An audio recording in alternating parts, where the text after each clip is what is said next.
Exactly ఆ apology కూడా చెప్పింది. ఈ కంటెంట్ చూసిన తర్వాత చాలా వరకు పెంపకం గురించి, వాళ్ళ పేరెంట్స్ గురించి, వాళ్ళ ఫ్యామిలీ మీ ఇంట్లో ఇలాగా చేస్తారా? లేకుంటే మిమ్మల్ని ఇలాగే పేరెంట్స్ పెంచారా అన్నందుకు, నన్ను కాదు మా పేరెంట్స్‌ని అంటున్నారు. పేరెంట్స్ తప్పు లేదు. సారీ అని చెప్పడం అందులో. లేకపోతే ఆ మాట కూడా అనకపోతే సారీ అనేది రాకపోయేది కదా! అంతేకాదండి, మీకు సరిగ్గా అర్థం కాలేదు, మీరు దాన్ని ఇంకో రకంగా హ్మ్. ఇంటర్ప్రెట్ చేస్తున్నారు అన్నాడు ఈ రోగ్. అవును. ఆ, ఇప్పుడు అంటే తాము తప్పు చేశాము అన్న దానికంటే అందరూ మీద పడుతున్నారు కాబట్టి హ్మ్. వీళ్ళని కొంచెం వెనక్కి తోస్తే బాగుంటుందేమో అని. ఇప్పుడు సినిమా యాక్టర్ సాయి సాయి ధరమ్ తేజ ఎవరైతే దీన్ని బయట పెట్టారో ఆయనకి మనందరం థ్యాంక్స్ చెప్పాలి. హ్మ్. ఎందుకంటే ఇది ఒక most dramatic, dangerous situation in Telugu land for sure. క్రియేటర్సే కాదండి, నేను మీకు మళ్ళీ గుర్తు చేస్తున్నాను. అక్కడ ఈ హనుమంత్ అనేవాడు కానీ, ఇంకెవరో ఆది అని ఇంకొక వెధవ ఉన్నాడు, ఇంకెవడో డాలస్ నాగేశ్వరరావు అని ఇంకొకడు. అవును. వాడు నిజంగా డాలస్ అమెరికాలో ఉంటే వాడిని లోపల పెట్టి ఇచ్చేయచ్చు చాలా ఈజీగా.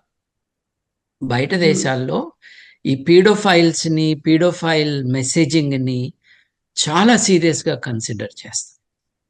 ఆ, పెట్టించాలి కూడా వీళ్ళని. హ్మ్. హ్మ్. ఎందుకంటే వీళ్ళక్కడ ఒక రొటీన్‌గా చేస్తున్నారు ఈ యాక్టివిటీ. ఇప్పుడు మనందరం కూడా ఒక్కోసారి విచక్షణ కోల్పోయి ఒక జోష్‌లోనో, లేకపోతే ఒక రకమైన మత్తులోనో ఉండి తప్పుగా మాట్లాడితే I think it will still be wrong. But we can understand. One incident in a long life పొరపాటు మాట్లాడారు అని. అలా కాదండి. ఒక వీళ్ళు టిప్ షో ఆఫ్ స్లాంగ్‌గా. చేస్తున్నారు. హ్మ్. వీళ్ళు రెగ్యులర్‌గా షో చేస్తున్నారు. ఈ షో చూడటానికి 2,00,000 మంది వెధవలొస్తున్నారు. అవును. మీరు యాక్చువల్లీ మీరు నా ప్రీవియస్ ఇంటర్వ్యూ చేసే ముందు నేను మీకు చెప్పాను. నేను కొంతమంది యూట్యూబర్స్ వీడియోస్ చూస్తూ ఉంటే కామెంట్స్ ఎట్లా ఉన్నాయో చూసి డోకొచ్చేటట్టుగా ఉన్నాయి. చాలా దుర్మార్గంగా ఉన్నాయి. తెలుగు ప్రజలు తమ నీచత్వాన్ని యూట్యూబ్ కామెంట్స్‌లో, ట్విట్టర్ కామెంట్స్ గాని, రెస్పాన్సెస్‌లో గాని చూపించుకుంటున్నారండి. ఇది ఎప్పటిదాకా జరుగుతది అనంటే, ఆఫీషియల్‌గా హ్మ్. వీళ్ళ పైన క్రిమినల్ యాక్షన్ తీసుకోకపోతే, వీళ్ళని లీగల్‌గా లయబుల్ చేయకపోతే ఇది కంటిన్యూ అవుతదండి. మనం బజార్‌లో ఒక మనిషిని చూస్తే, మనకంటే వయసులో పెద్దగా ఉంటే పిల్లలతో అంకుల్ అను, ఆంటీ అను, లేకపోతే అండి అని సంబోధించు. ఇవి అవును. కదండీ మనం పిల్లలకి నేర్పించేది. అవును. ఒక్కొక్కడు ఈ యూట్యూబ్ కామెంట్స్‌లో బూతులను పక్కన పెడితే వీడు, వాడు హ్మ్. అంటము. వాళ్ళ తల్లిని, ఆలిని తిట్టటము. లేకపోతే నువ్వు ఒకే తల్లికి, అమ్మకి ఇది తండ్రికి పుట్టిన వాడివైతే అని ఛాలెంజ్‌లు. లేకపోతే నువ్వు ఆడంగి అని అనటము. హ్మ్. ఈ ఈ నీచత్వం ఉంది చూడండి. ఇప్పుడు ఆళ్ళమ్మ ఆడనే కదా! వాళ్ళ అవును. భార్యనో పెళ్ళైతే లేదు అక్కలో, అత్తలో, చెల్లెల్లో అసలు మానవ సమాజం సగం మంది ఆడవారు. అవును. ఎన్నో దేశాల ప్రధాన మంత్రులు. మళ్ళీ ఇట్లా మాట్లాడే వాళ్ళకి ఎనక రాణి రుద్రమదేవి బొమ్ముంటది. హ్మ్. అంటే వీళ్ళు మనుషులు కాదు. వీళ్ళకి ఆలోచన చేత కాదు. వీళ్ళకి మానవ విలువలంటే తెలీదు. ఎదుటి వ్యక్తిని మర్యాదగా సంబోధించటం రాదు. నా వీడియోస్‌లో చాలామంది తగులుతారండి ఇట్లా. హ్మ్. నేను నాకు టైముంటే నేను బస్సులో వెళ్తున్నప్పుడు గానీ, రైల్లో ఉన్నప్పుడు గానీ, నా time is for social media commenting. నా కా నా వీడియోస్ కింద కామెంట్స్ పెట్టిన వాళ్ళందరినీ బూతులు తిట్టకుండా వాళ్ళకి సమాధానాలు చెప్తాను నేను. ఎందుకంటే వీళ్ళు అనేసి వెళ్ళిపోతే మనకేం కాదు అని అనుకుంటున్నారు. వీళ్ళు ఎవరిని తిడుతున్నారో వారు చూడట్లేదేమో అనుకుని వాళ్ళ మానసిక రోగాన్ని బయట పెట్టుకుంటున్నారు. హ్మ్. వాళ్ళకి రెసిస్టెన్స్ ఇస్తే ఏమవుతది అని.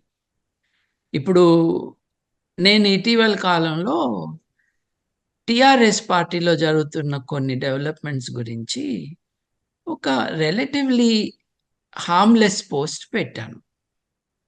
70-80 మంది దిగారనమాట బూతులు తిట్టడానికి. ట్విట్టర్‌లో మీకు ఆ 180 క్యారెక్టర్స్ ఎంతో లిమిట్ ఉంటుంది కదండీ! 240. 240.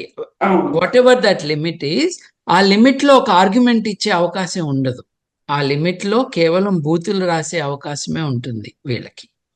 బూతులు రాసి వెళ్ళిపోతారనమాట. సో, వీళ్ళందరినీ వాళ్ళ భాష కాకపోయినా వాళ్ళని వాళ్ళ లెవెల్‌లోనే నేను టాకిల్ చేస్తే, ఇప్పుడు ఒకళ్ళు ఇద్దరికి దిగిపోయింది. Number of people are attacking. Hmm. ఎవరు ఏకీభవించాల్సిన అవసరం లేదండి. కానీ ప్రొటెస్ట్ అన్నది లేదు, డిసగ్రీమెంట్ అన్నది ఒక మర్యాదపూర్వకంగా చేయాలి. సో, ఏమవుతుందంటే ఎవరికి వాళ్ళు ఒక ప్రజాస్వామ్యంలో డయలాగ్ చేయాలన్న విషయం మర్చిపోయి బెదిరించటము, బూతులు తిట్టటము, అంతకంటే ఘోరం తిట్టించటము చేస్తూ. ఇదే ఒక నార్మలైజ్డ్ బిహేవియర్‌గా మారిపోతుంది. That cannot be accepted. ఇప్పుడు the space must be open for disagreement, for dialogue and also for good natured humour. ఎదుటి వాళ్ళని కించపరచకుండా తమాషాకి ఒక మాట అనటంలో తప్పేం లేదు. హ్మ్. అదంతా మనం ఆ నార్మ్స్ వదిలేసాం. Throughout our interaction what I'm saying to you is, Telugu వాళ్ళుగా మనము మన ఇళ్లల్లో కానీ, ఇంటి బయట కానీ, ఇంటర్నెట్‌లో కానీ, వేరే పబ్లిక్ ప్లేసెస్‌లో కానీ నార్మల్ హ్యూమన్ బీయింగ్స్‌గా ఇంటరాక్ట్ అవ్వట్లేదండి. న్యూ నార్మల్ గా మారిపోయింది ఇలాంటి అబ్యూజివ్ లాంగ్వేజ్ లేకుంటే ఇంకొకరిని బాడీ షేమ్ చేయడం అనేది. యాక్సెప్ట్ చేస్తే మారిపోతుందండి. రెసిస్ట్ చేస్తే వెనక్కి తగ్గుతారు.